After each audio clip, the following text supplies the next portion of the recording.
Healing Points. My name is Pamzi Jaman. Communities in Nigeria, which Plateau State is not an exception, have been bedeviled by violent conflicts leading to destruction of lives and property.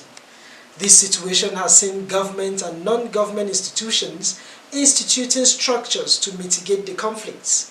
Special Task Force with codename Operation Safe Haven is one of such interventions on the Plateau. Having interfaced with stakeholders in the peace-building process, how has been the relationship with women, young people, religious and community leaders, as well as other security agencies? Today's discussion will be centered on military-civil relationship. Before we introduce our guest, let's have a feel of what citizens say as they enjoy relative peace, packaged by Angela Pam and produced by our partners, Search for Common Ground.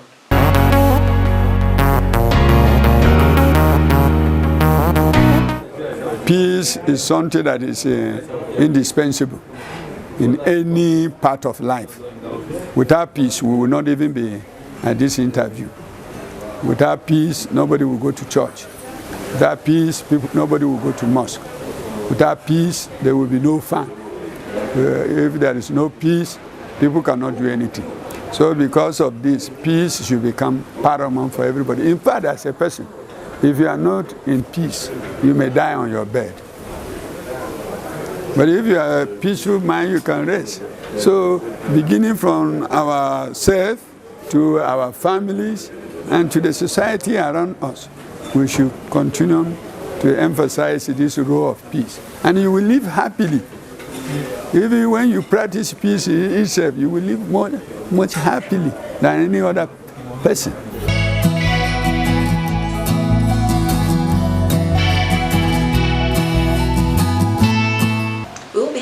An interview segment with the STF commander and also a woman from Basa community.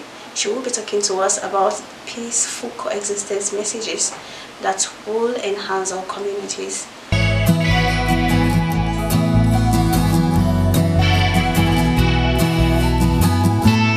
My name is Haja Aisha Bakwaji Mohammed from Barikila local government. Highlight the role of women in peace building in your community and how these women can be supported. Okay, in peace building we need a lot of women to be participating in all activities of peace building because they are the peace builders, they are the mothers at the grassroots, and if they control their youths or their children, they will be able to hear them.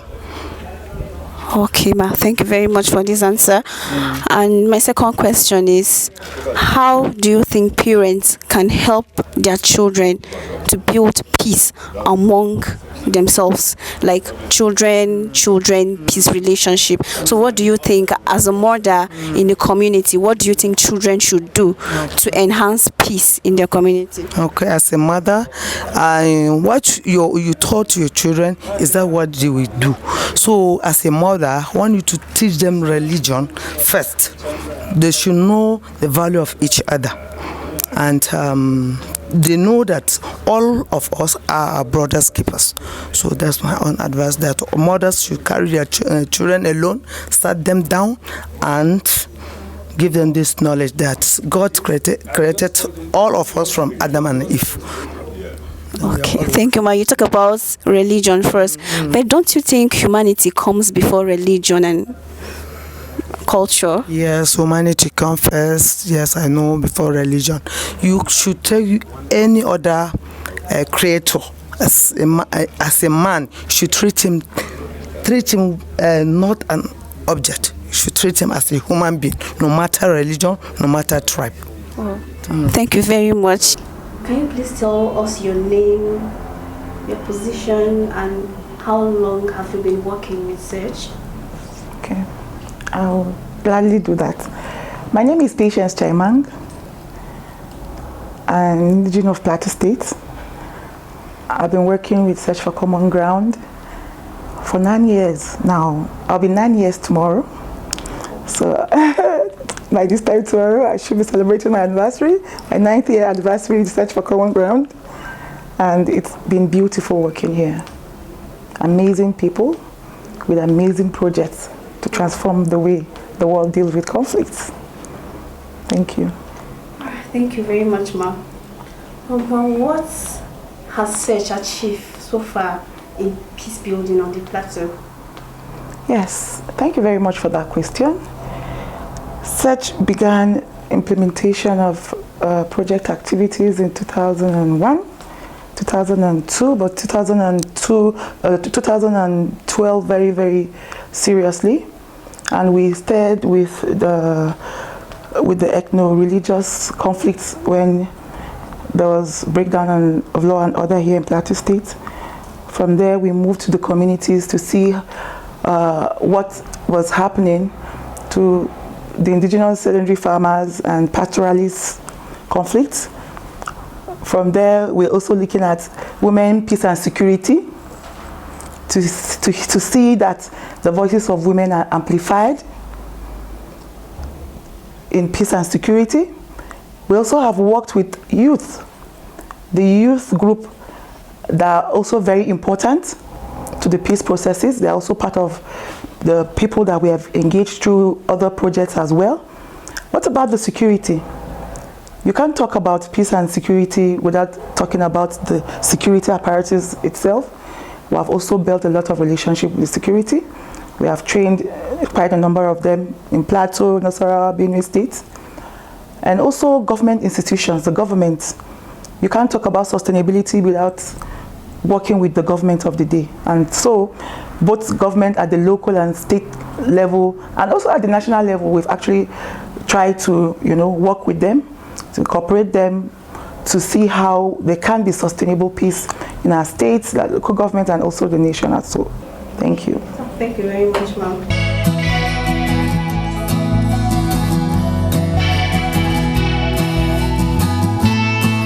Today's discussion will be centered on civil-military relationship.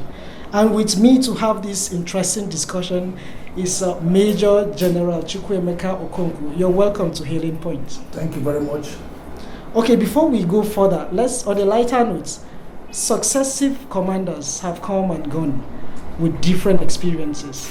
How has been the experience serving in Plateau State with loving people and wonderful weather? Well, thank you for having me today. For every operation, there are unique experiences. This is not my first major command. As a matter of fact, this is my third tour of duty in Plateau State. I started my military career in the 80s here in Plateau State in Rukuba Barracks. I came back sometime in 2012. This is my third tour of duty in Plateau. And like I said, every operation has its own unique characteristics. This is a complex operation. It's multi-agency. It's not a theater where you have a clear-cut demarcation between the enemy forces and the friendly forces. You have these bad guys living with the people. You have complex conflicts which you have to deal with, mostly non-kinetic. It's not where you outrightly deal with the situations based on kinetic approaches. So it's unique. I came into the operation with quite some experience, but I can tell you I've learned some more while on this job. Okay, thank you very much. But is there a clear mandate, and what is the jurisdiction? Yes, well, of course, every operation has its own mandate. We have a mandate to maintain law and order, to restore peace, so that economic activities can thrive.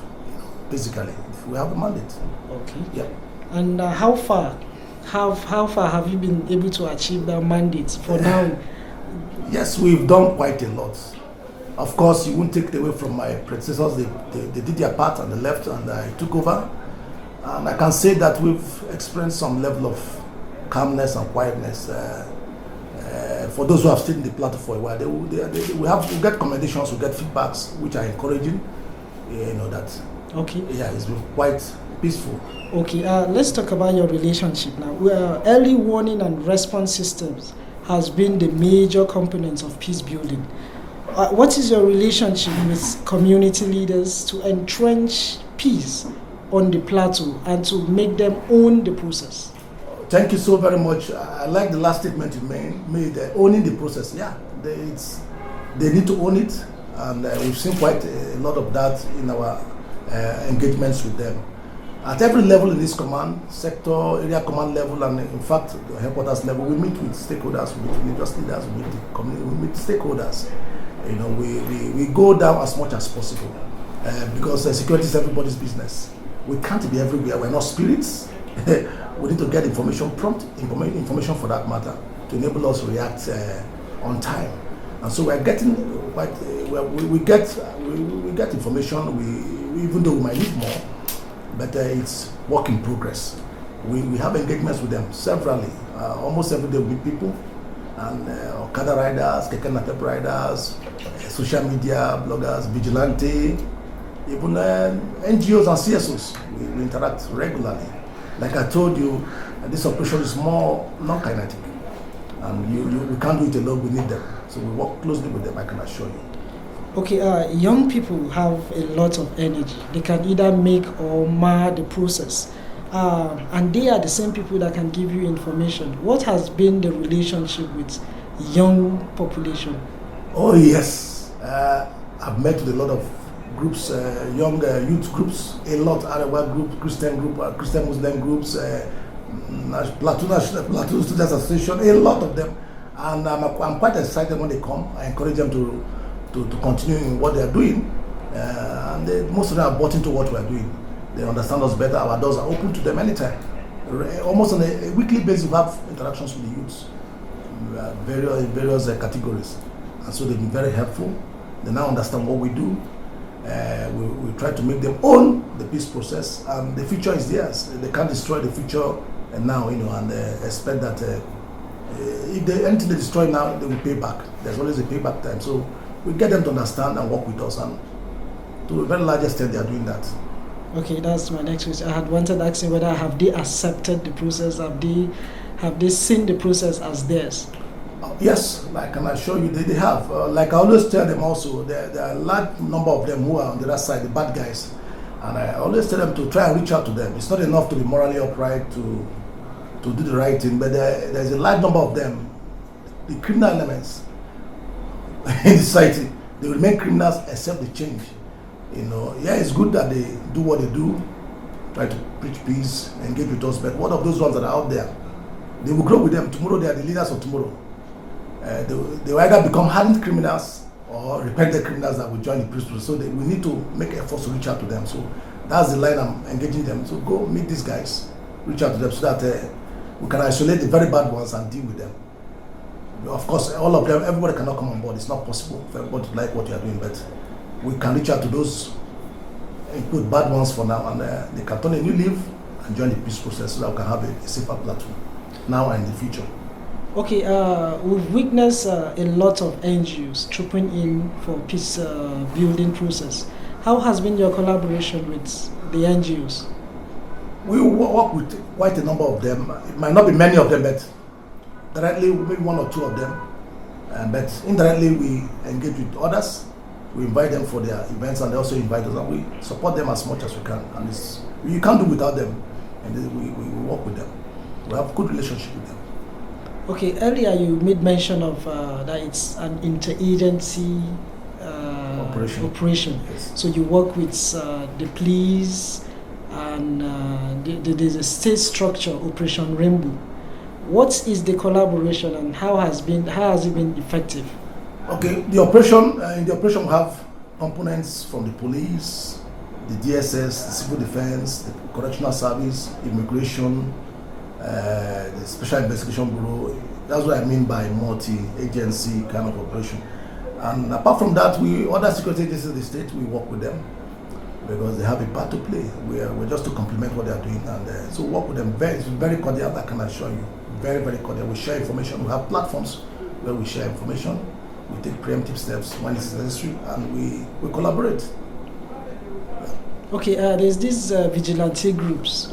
Every area you enter, you see them. What has been the collaboration with them? Very, very cordial.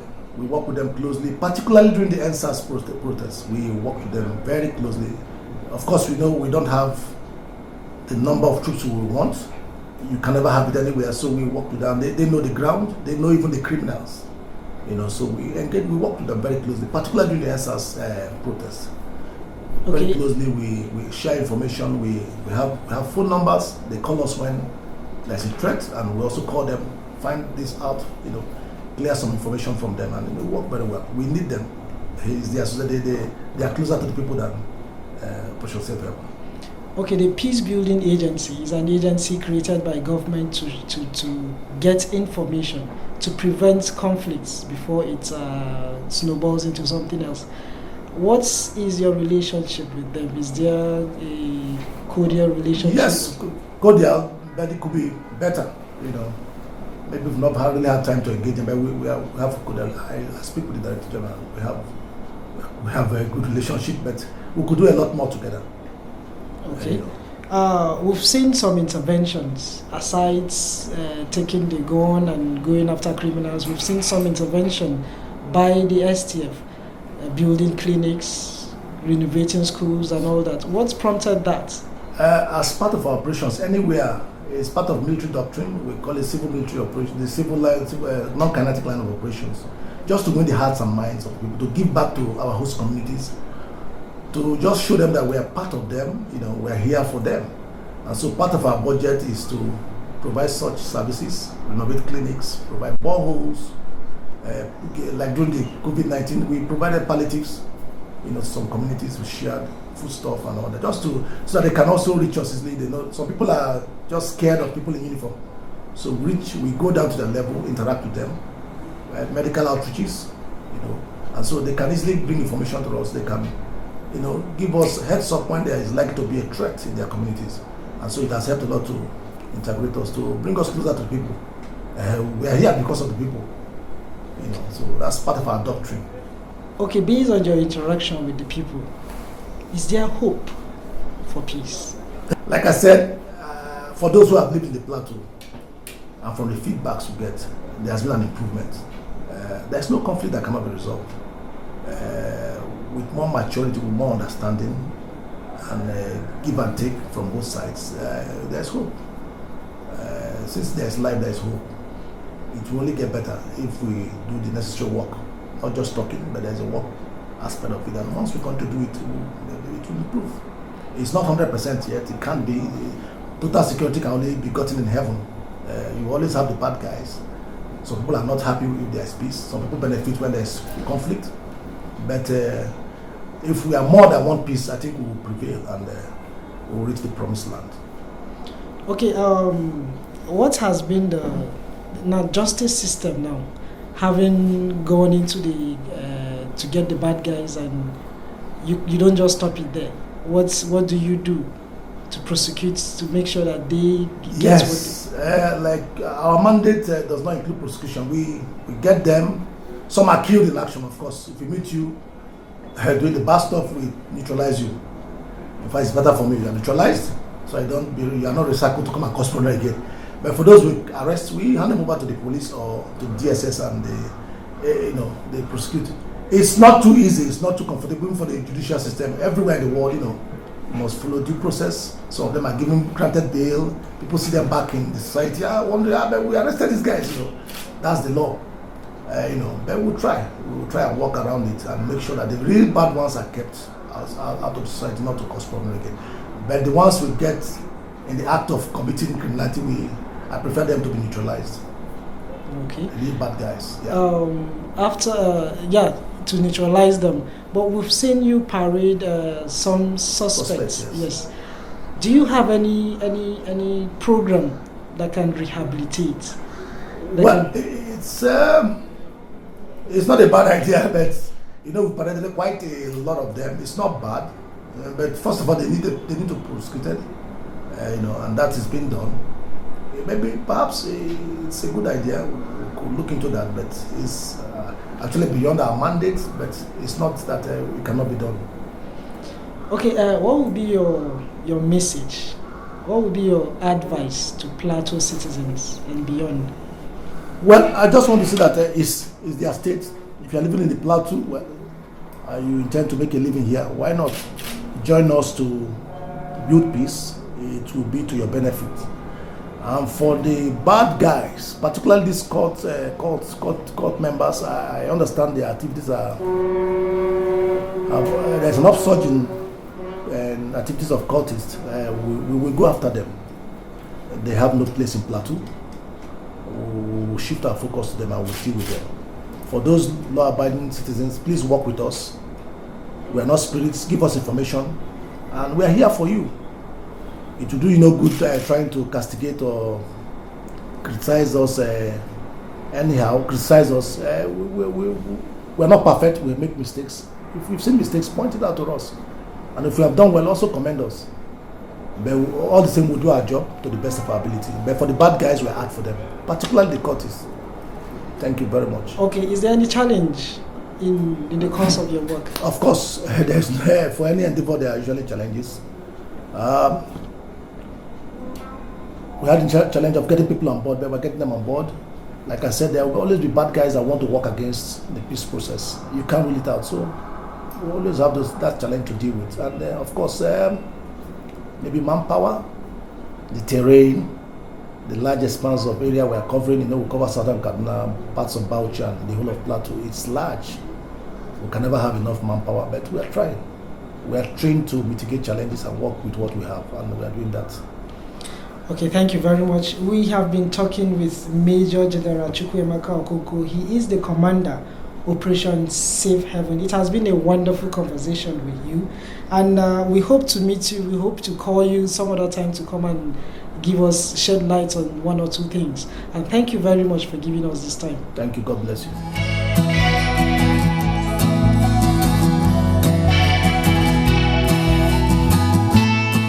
Much we can take on this edition of the program. See you next week with an exciting topic. I am your host, Pamzi Jamal.